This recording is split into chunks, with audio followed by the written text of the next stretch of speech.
ओम नमः शिवाय, जय महाकाल। आप सबको पता है कि कल है सोमवार की पंचमी तिथि और इस पूरी वीडियो में हम लोग सोमवार को होने वाले सबसे सुंदर 5 उपाय की बात करेंगे, जो कि पूज्य गुरु जी की कथा से सुन के बहुत अच्छे से आपको बताऊंगा। तो पहला उपाय होगा हमारा आज का कि जो तुमरुका जी के नाम से करना है। दूसरा उपाय आपको माता अशोक सुंदरी की जगह पे करना होगा। तीसरा उपाय आपके जीवन में कोई भी ऐसी तकलीफें होंगी ना, बस मक्खन से उपाय करिएगा।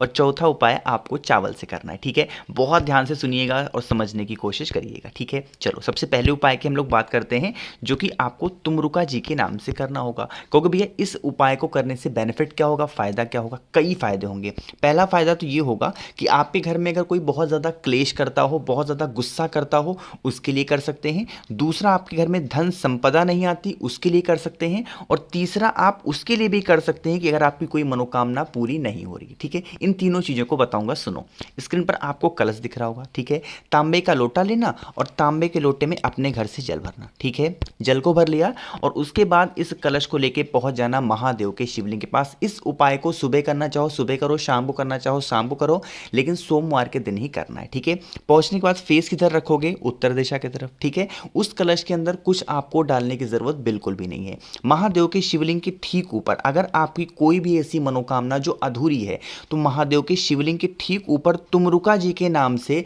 और अपनी मनोकामना कहते हुए महादेव के शिवलिंग के ऊपर जल को समर्पित करना। ठीक है, पहला काम तो तुमरुका जी के नाम से ये करना है अपनी मनोकामना को पूरी करने के लिए। दूसरा काम यहीं पर आपको फिर से बता दे रहा हूं। ठीक है, उस कलश का जल महादेव के शिवलिंग के ऊपर समर्पित करना। किसका नाम लेके? तुमरुका जी के नाम से। और ये जो जल होगा बहता हुआ इस जलाधारी से नीचे गिरेगा और इसी जल को रोक लेना। और जो भी व्यक्ति आप पे घर में क्लेश करता है, बहुत ज्यादा क्रोधी है, हमेशा चिल्लाता ही रहता है, इस कलश का पानी ले जाकर के किसी भी चीज में मिला करके उस गुस्से वाले व्यक्ति को पिला देना तुमरुका जी के नाम से। उसका जो भी गुस्सा होगा धीरे धीरे करके शांत जरूर हो जाएगा। ठीक है, दो बात समझ में आई तुमरुका जी की। अब जो तीसरी बात बताने जा रहा हूं वो मैं हर बार बताता हूं जब भी सोमवार का दिन आता है, ताकि आप जरूर किया करिए, भूलना नहीं है, है ना। इस तरीके से आपको लेना होगा मिट्टी का दीपक। क्योंकि भैया इससे बेनिफिट क्या है, फायदा क्या है?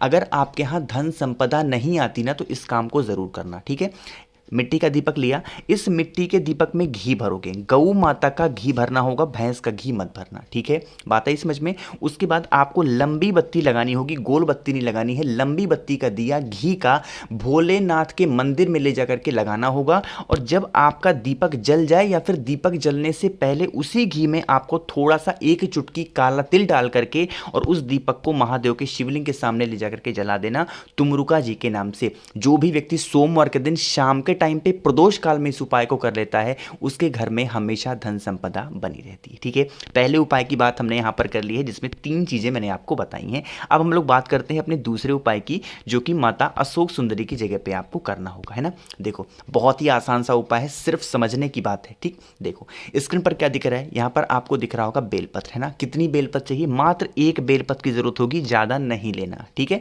आपको एक ऑप्शन दे दे रहा हूं, आपकी इच्छा हो तो बेलपत्र को सादा छोड़ सकते हो, या फिर आपकी इच्छा हो तो इस बेलपत्र पर कोई भी लाल या फिर पीला चंदन लगा सकते हैं। ठीक है, ये आपकी इच्छा है। इस एक बेलपत्र को लेके शाम के टाइम पे प्रदोष काल में, ठीक है, कब? शाम के टाइम पे प्रदोष काल में सोमवार के दिन महादेव के शिवलिंग के पास पहुंचना। ठीक है, पहुंचने के बाद यहां पर आपको 2 चीजों को फॉलो करना होगा। पहली चीज, जो एक बेलपत्र आपके हाथ में है ना, उस एक बेलपत्र को अपनी मनोकामना कहते हुए, अपनी विशेष को कहते हुए माता अशोक सुंदरी के स्थान पे समर्पित करना। जब हम माता अशोक सुंदरी के स्थान पे बेलपत्र को समर्पित करते हैं तो बिल्कुल सीधा सीधा रखना चाहिए, उल्टा नहीं रखते, बिल्कुल सीधा सीधा रखना।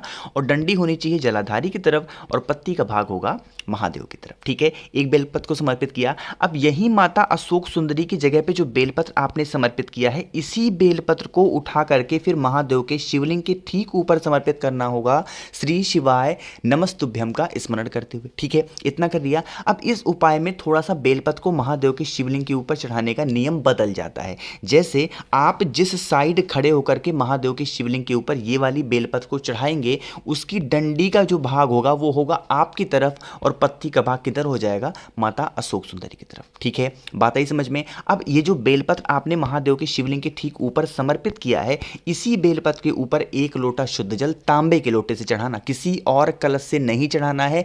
तांबे के लोटे से घर से भरा हुआ जल महादेव के शिवलिंग के ऊपर बेलपत्र के ऊपर अपनी मनोकामना कहते हुए समर्पित कर देना। सोमवार के दिन जो भी व्यक्ति इस उपाय को करता है, महादेव उसकी जो भी इच्छाएं होती हैं बहुत ही जल्दी पूरी जरूर करते हैं। ठीक है, बात आई समझ में। 2 उपाय की हमने यहाँ पर बात कर ली है जो कि बहुत ज़्यादा आसान थे, है ना। आगे बढ़ें, तीसरे उपाय की बात करते हैं जो कि आपको मक्खन से करने होंगे ना। क्योंकि भैया मक्खन से हम करेंगे उपाय को तो हमें बेनिफिट क्या होगा, फ़ायदा क्या होगा, बताऊंगा। लेकिन अब आप वीडियो को लाइक कर दो और आवाज़ जो भी लोग पहली बार सुन रहे हैं, अचानक से इस चैनल पे आए तो चैनल को सब्सक्राइब ज़रूर करिएगा। ठीक है, चलो। मक्खन से उपाय करने के आपको 2 फायदे होंगे। पहला फायदा तो ये होगा कि अगर हस्बैंड और वाइफ यानी पति और पत्नी में लड़ाइयाँ बहुत होती हैं तो इस उपाय को करना होगा।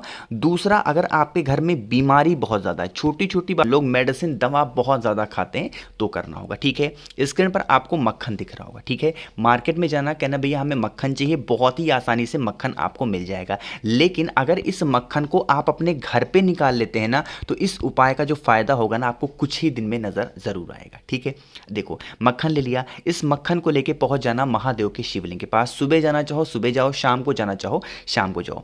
पहला जो काम आपको बताने जा रहा हूं कि अगर हस्बैंड और वाइफ में लड़ाइयां बहुत होती हैं, छोटी छोटी बातों को लेके आपस में भिड़ जाते हैं, लड़ जाते हैं ना, तो क्या करना होगा, उस मक्खन को, ये जो माता का हस्तकमल आपको दिख रहा है, कटी भाग दिख रहा है, यहां पर अच्छे तरीके से उसी मक्खन से लेपन करेंगे और माता से प्रार्थना करेंगे कि हमारे घर में लड़ाइयां बहुत होती हैं छोटी छोटी बातों को लेकर के, आप जो भी व्यक्ति लड़ाइयाँ करता है आप उसके दिमाग को सही करते महादेव, इस तरीके से प्रार्थना करना। और उसके बाद 1 लोटा शुद्ध जल महादेव के शिवलिंग के ऊपर श्री शिवाय नमस्तुभ्यम का स्मरण करते हुए या फिर हाटकेश्वर महादेव के नाम से समर्पित कर देना। ठीक है, ये तो मक्खन वाली बात समझ में आई जिसके यहाँ लड़ाइयाँ बहुत होती हैं हस्बैंड और वाइफ में। दूसरा, आप कहोगे भैया आपने बीमारी के लिए भी कहा था, तो देखो बीमारी के लिए भी आपको इस उपाय को करना होगा। जो आपके हाथ में मक्खन है ना, उस मक्खन का लेपन पूरे शिवलिंग पर अच्छे तरीके से करेंगे, जितना ज़्यादा आप कर सकते हैं। जब उस मक्खन का लेपन आप कर रहे हो तो कौन से महादेव का नाम लेना होगा, बिजलेश्वर महादेव। कौन सा, बिजलेश्वर महादेव के नाम से उस मक्खन का लेपन करना होगा। जब मक्खन का लेपन अच्छे तरीके से शिवलिंग पर आप कर दें तो महादेव के पास खड़े होकर के जो भी व्यक्ति आपके घर में बीमार है उसका नाम और गोत्र बोल करके प्रार्थना करनी है कि हमारे घर का ये व्यक्ति है जिसका नाम और गोत्र ये है, महादेव ये बहुत ज़्यादा बीमार रहता है, बहुत ज़्यादा इसको तकलीफ़ें हैं जीवन में, आप इसकी तकलीफ़ों को, आप इसकी बीमारी को दूर कर दें। कुछ इस तरीके से बहुत ही भाव से, बहुत ही प्रेम से अपनी बात को महादेव के सामने कहेंगे। ठीक है, बात है समझ में। दूसरी, अब आपको फिर उसके बाद 1 लोटा शुद्ध जल जहां पर आपने मक्खन को चढ़ाया है वहां पर श्री शिवाय नमस्तुभ्यम का स्मरण करते हुए समर्पित कर देना। ठीक है, सोमवार के दिन जो भी व्यक्ति इस उपाय को करता है उसके घर की जो भी बीमारियां होती हैं महादेव दूर जरूर करते हैं, खासकर बिजलेश्वर महादेव उसकी जो भी समस्याएं होती हैं दूर कर देते हैं। ठीक है, 3 उपाय की हमने बात कर ली है। चौथे उपाय की हम लोग बात करते हैं जो कि बहुत ज़्यादा इफेक्टिव है, बहुत ज़्यादा आसान उपाय है। आपकी कोई ऐसी मनोकामना जो बहुत दिन से अधूरी है ना, पूरी ज़रूर हो जाएगी, करिएगा ज़रूर। स्क्रीन पर आपको दिख रहा होगा चावल के बहुत सारे दाने दिख रहे हैं ना, आपको मात्र 2 चावल के दाने लेने होंगे। ठीक है, कितने, 2 चावल के दाने लेना। साथ ही साथ आपको ज़रूरत होगी इस तरीके से लाल चंदन की। हमें पीले चंदन की ज़रूरत नहीं है इस उपाय में, आपको लाल चंदन लेना होगा। लाल चंदन को ऐसे सूखा नहीं लेना है, अगर आपके पास सूखा लाल चंदन है इसको किसी भी चीज़ में अपने हाथों पे ही रगड़ेंगे थोड़ी देर तक, उसके बाद पेस्ट तैयार करेंगे। ठीक है, बात आई समझ में। अब देखो फिर लेना इस तरीके से तांबे का लोटा और इस तांबे के लोटे में अपने घर से जल भरना और जो 2 चावल का दाना मैंने दिखाया, 2 चावल का दाना डालना और साथ ही साथ जो थोड़ा सा मैंने आपको लाल चंदन दिखाया वो डालना। ठीक, कहोगे भैया क्या इस उपाय को हम कौन से दिन करेंगे, देखो इस उपाय को आप चाहें रोज करें, मैं अपना आपको बताऊं, मैं ये काम डेली करता हूं। 2 चावल के दाने डालूंगा, थोड़ा सा लाल चंदन डालूंगा और महादेव को चढ़ाऊंगा। ठीक है, आप चाहें तो सोमवार टू सोमवार नियम बना लें या फिर चाहें तो डेली का नियम बना लें, ये आपके ऊपर है ना।